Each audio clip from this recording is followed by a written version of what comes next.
Hi, I'm DrewMan. Welcome to my modest mansion.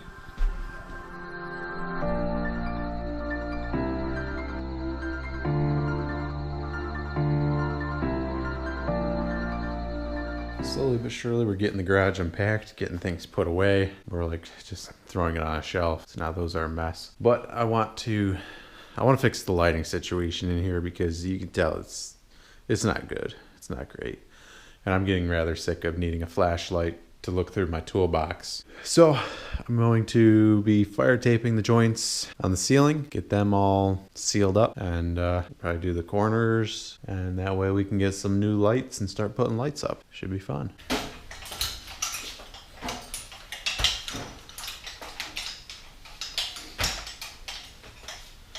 I bought these stilts probably 10 years ago now. At the time I was an electrician, and you know, the plasters and the painters, they would all run around on these things. I thought it was just the coolest thing ever. I was like, you know, I'm gonna buy me a set of those. Might come in handy if you're doing like a lighting job. I paid 80 bucks for them back in the day. I've gotten my money's worth out of them. Once you get used to walking around on them, they're really not that bad. That being said, I haven't used them at this height in a long time, so this might be an interesting video. And I have fallen from all the way up here before.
Part of the reason that I want to get this ceiling fire taped is this section here that I'm working on right now is actually, we're under a living space. So basically from the beam there forward and then from the attic door to the right, this is all living space above us. I want to get this fire taped. I realize that this isn't a full fire rated ceiling. In order to do that, I would need 2 layers of 5/8 sheetrock with staggered joints. Both of them would need to be fire taped. So I realize this isn't a fire rated ceiling. I don't really have the budget to do that right now, but by taping these joints, it is gonna give us a little bit of fire protection because it does seal. It basically makes this whole ceiling one piece of sheetrock, essentially. So in the event that there were a fire, it would give us a little bit of time before things spread. It also will help to cut back on fumes. You know, sometimes in the winter you gotta paint out here. It's not fun when you stink up the whole house with spray paint. So this will help with that as well. It'll also help just keep the heat in once we get a heater out here. Another reason is just aesthetics, you know? I want to kind of finish the garage off, make it look like someone cared about it at one point. You know, by taping these joints and sanding them down, making them look good, I think that that'll help accomplish a more finished look.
All right guys, sealing is done. We got it taped, got everything smoothed out, and then we got the paint on. It's not perfect, but it's I think it looks a lot better than it was. So we're gonna go ahead and move on to the next thing.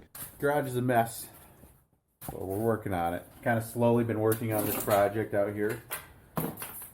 This is just gonna be like a garage update, I guess. So we made it through our first winter here at the new shop. And it wasn't awful. It was nice to have a space inside to work where, you know, I didn't have to worry about snow, rain, anything like that. But the shop isn't very warm, and it's not all that well insulated. Yeah! So the shop isn't very well insulated. There was some insulation on this wall over here. I just recently tore it out because it was more mouse poop than it was insulation. It was pretty cold out here. And then my friend Paul got us a P-TAC unit. You can see above my head here. That was fun to carry up a ladder by myself. But that was huge for us because it made it like workable out here.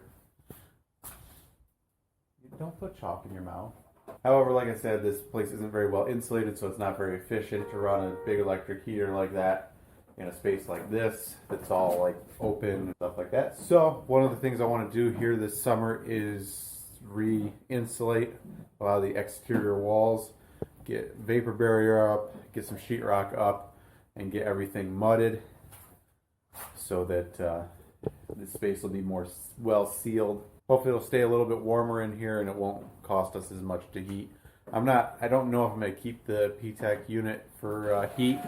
We do have propane on the property, and we were talking about putting in mini split units for different rooms. The mini splits would be quite a bit more efficient than the electric heat that we have everywhere else in the house. So we'll see how things go, but for now that's what we got. I don't know, I've never felt like I needed air conditioning in a garage before.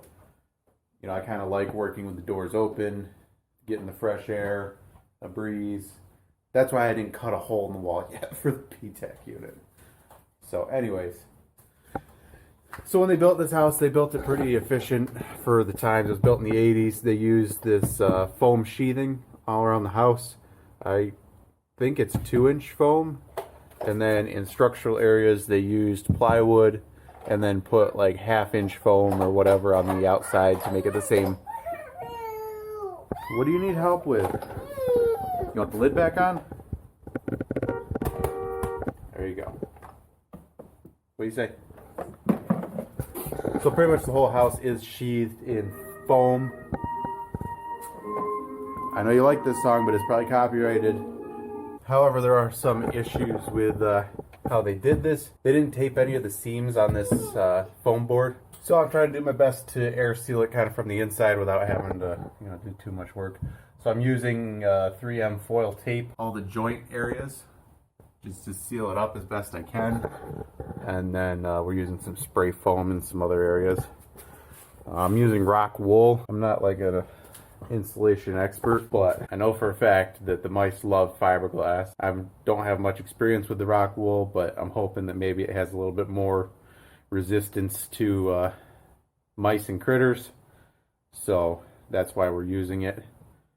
But I'm also going to be going through, you know, and trying to seal things, you know, anywhere that wires pass through a wall and filling with foam, any holes. That way they can't, it should be a sealed cavity that they're not going to be able to get into or do anything with. On these smaller cavities, rather than trying to cut a piece of rock wool insulation to go in there, I'm just using spray foam, as you can tell by the mess of spray foam. And I'll go through and cut this off. And what I like to do is, like these sections here where I have like a ton of foam sticking out, I'll cut this off, and then when I start doing this next cavity, we'll use those pieces and stick them into the wet foam. That way you're not wasting any and throwing a lot away. And you can also see there's like a piece of rigid foam in there, just, you know, scraps that I have. You stick them in there, they'll insulate just the same. On the front here, they didn't do any sheathing behind this brick. Where the brick meets the framing, a little bit of a gap. So I filled that with the pest foam. It has something in it that the mice won't eat through. So hopefully that helps to keep the mice from getting into this bay here, because this one was one of the nastiest and the worst. Filling these with foam, probably not the cheapest, most efficient way to do this, especially going with these cans here. Sometimes you gotta work with what you got. So before I get this wall sealed up and sheetrocked, I want to take care of this Romex here. I think that this was an afterthought. I'm not sure why. I don't know, maybe it was a code requirement or something. I don't know. They know that they missed and the inspector made them put it in and the electrician wasn't happy about having to come back. So for whatever reason, they just like ran it up here and then they just ran it across the top of that beam and then up into this attic, which goes up into the other attic. I'm not 100% sure what all is on that circuit. I believe that it at least does the outlet in the hallway upstairs, but I'm planning on sheetrocking this beam and then putting a piece here and putting corner molding there so that this is all sealed up, so that's going to be in the way. So I'm going to go down into the basement where they basically did the same half-done job down there. They didn't put it in holes in the joist, they just stapled it to the bottom. And when I pull it out of the panel, pull it back up into here, get it up into this attic here, drop it down the wall and then back through. So that way it's in the wall, not going to be a problem for us.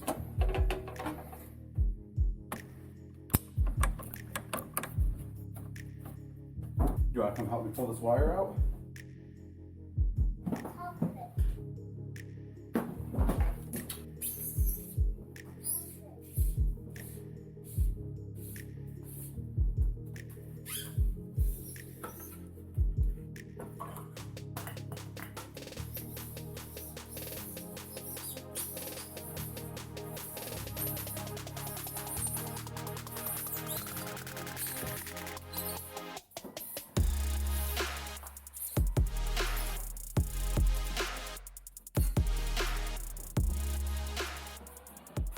Alright, so as you can see, we got the whole wall insulated now. Got my wire pulled back up into the attic and ran back down through the wall. So sheetrock everything without that dumb wire being in the way. Gonna be doing a 6mm plastic vapor barrier on this wall. Well, actually on like all the walls.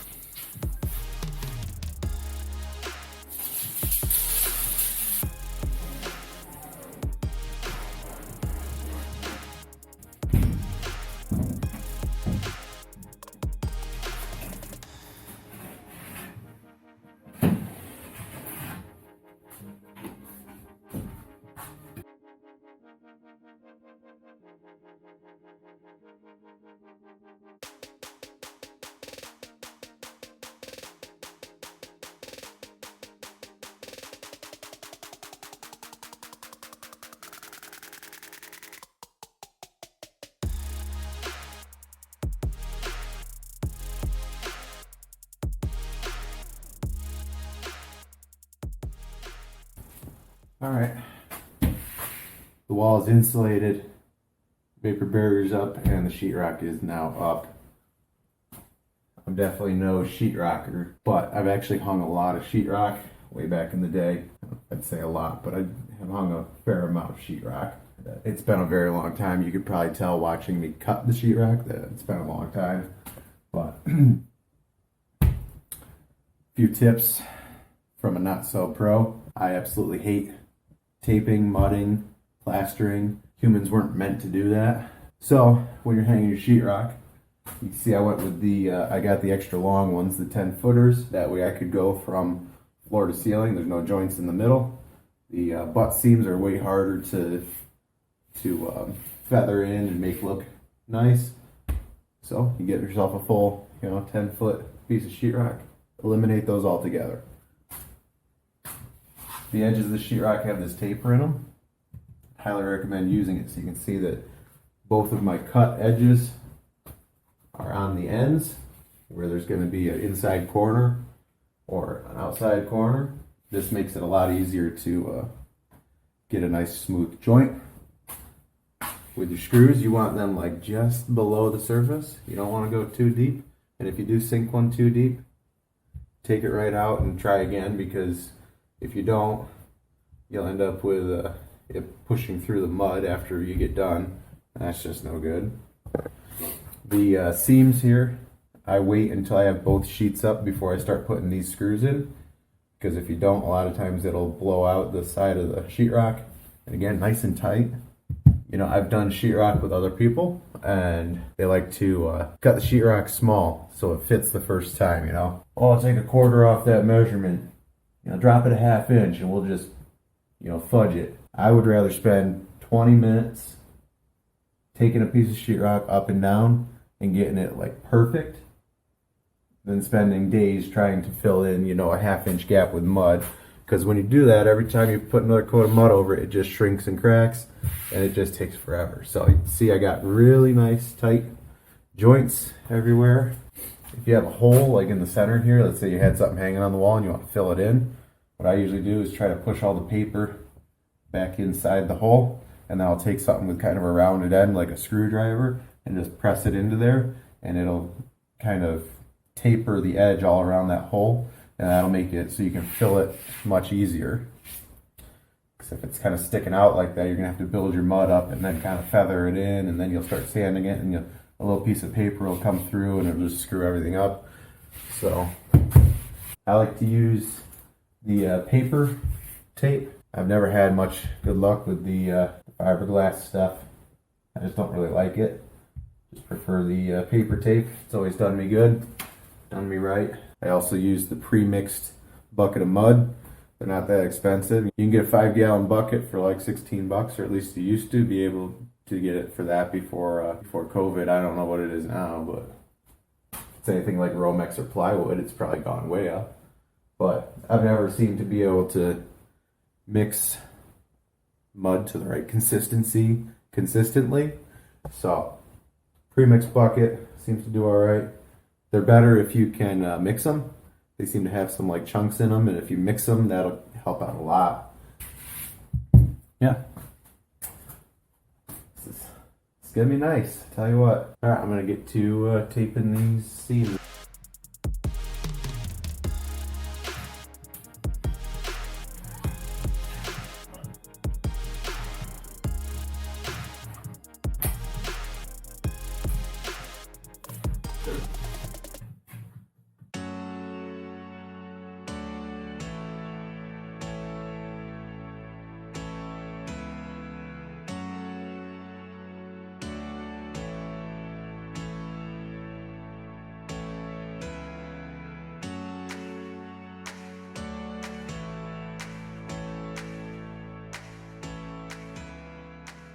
Okay, so I think I got the wall good as I want to get it. It's a garage, so I'm not striving for perfection here. I'm really not a fan of plastering. I don't mind putting the wall board up, the sheetrock up, but it's the, you know, taping and mudding.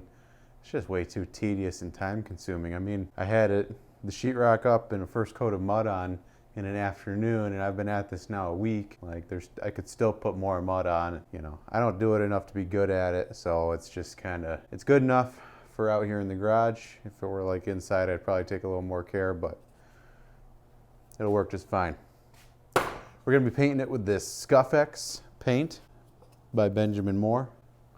This is Sonoma Skies. No idea what this looks like. So a friend of mine called me up one day and said, hey, you want some paint for your garage?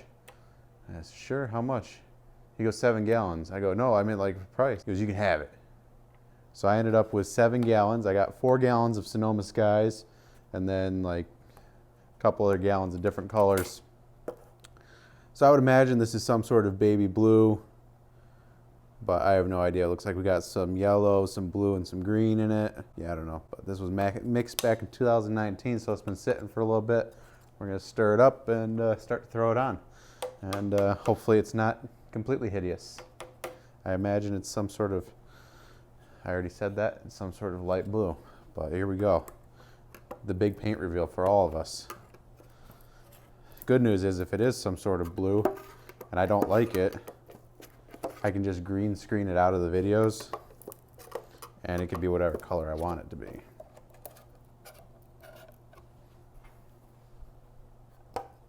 Oh my gosh.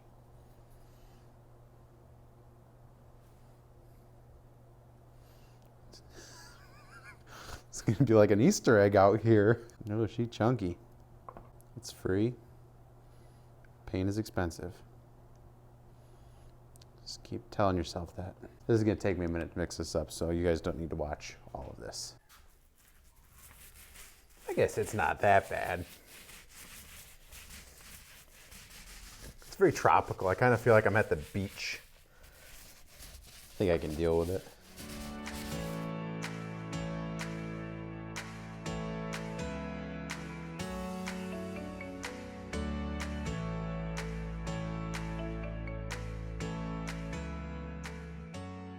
So as you can see, we got the wall all painted and finished, at least this section of the wall.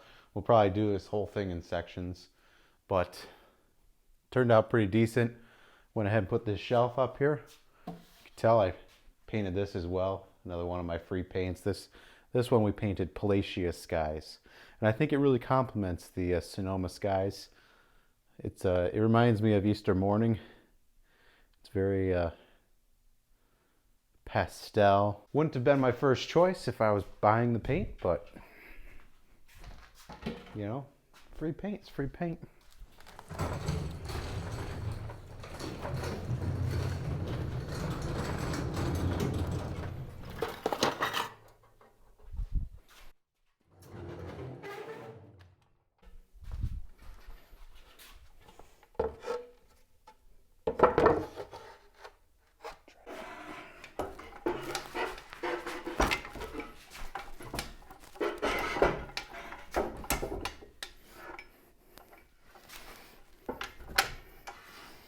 This seems to be a low spot, and I'm hoping that that board will keep it from rusting to the floor. Does anyone else have a creeper with no wheels on it that they've had for years? No, just me thinking. Turn that. Ugh.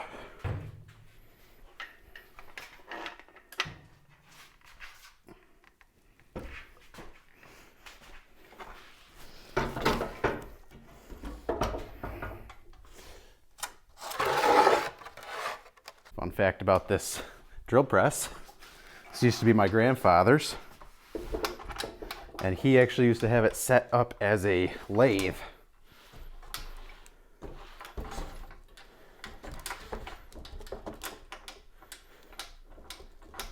I can remember going to his house a few times, and it was just, he had it turned on its side and had this special table made for it. I actually still have the table somewhere, and some special chuck, you know, and this was all just open. I can remember being there as a kid, watching him turn something on it. And I'm like literally standing right here next to these like spinning belts thinking, wow, this is pretty dangerous. Cool. Can you believe that my father-in-law wanted me to burn this good shelf? That was the reason he brought it over. He's like, yeah, you can burn this garbage.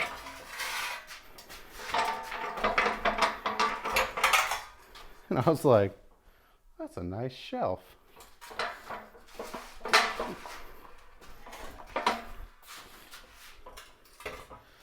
I thought it'd be nice to have here next, like behind the drill press and the hydraulic press. That way I can keep all my accoutrements right there at an arm's reach.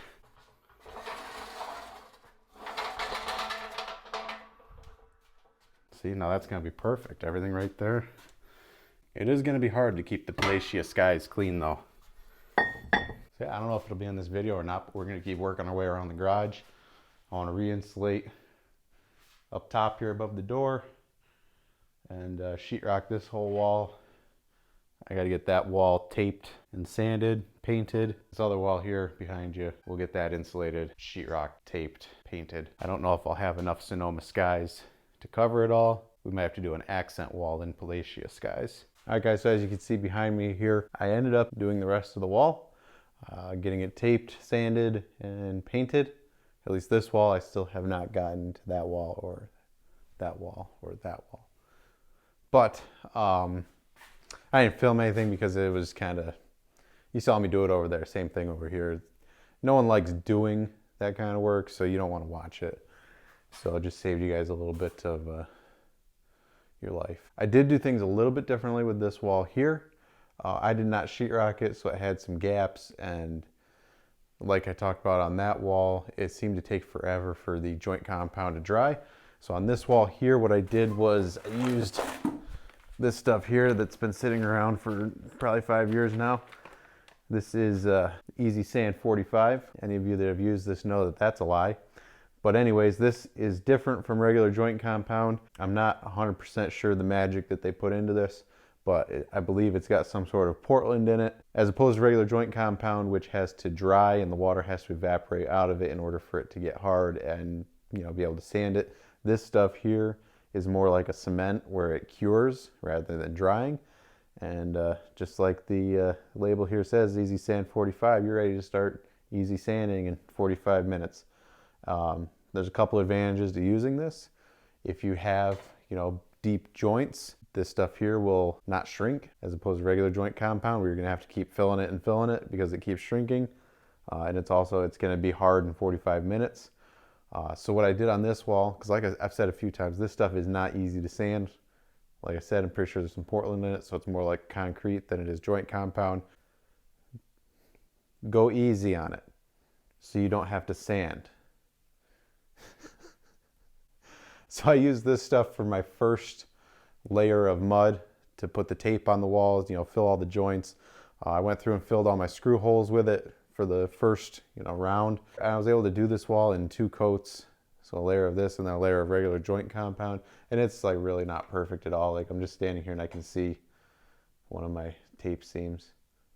But we'll just ignore that. This seemed to work really good because it was ready for a second coat within like 45 minutes. I was able to put the regular mud up there, give it a couple days to dry, and then I was able to sand it off, and it took way less time than when I did that wall. I think I also put a little more time and effort into that wall though too, so there's that. But yeah, I think it turned out pretty decent. Definitely happy with this. You can probably tell some time has passed since the beginning of this video. I think I mentioned already, but we're going to be doing a video on the lighting. I still have to do a few more things in here, and we're going to talk about some of the things I don't like about these lights. But yeah, hopefully that'll be one of the next videos to come out if I get around to editing any of it. Thanks for watching, guys. If you like the video, don't forget to hit that like button. And if you really like the video and you're new to the channel and haven't already, I would appreciate if you hit that subscribe button and make sure you turn on the bell so you get notified when a video comes out. And let me know if you guys enjoy these kind of shop update videos, because like I said, there is some more work to be done out here. It's nothing too exciting. You know, we're not like blowing down walls and making the ceiling higher or anything. But, you know, we do have some work to do out here. And if you guys just kind of like the vlog type, I don't know, like, hey guys, here's what I'm doing today, let me know down in the comments section, and we'll see if we can make that happen. Oh, yeah, I'm wearing safety glasses. That's cool. But yeah, we'll see you guys in the next video. Hope you guys are having a fantastic day, fantastic week, fantastic life. Bye.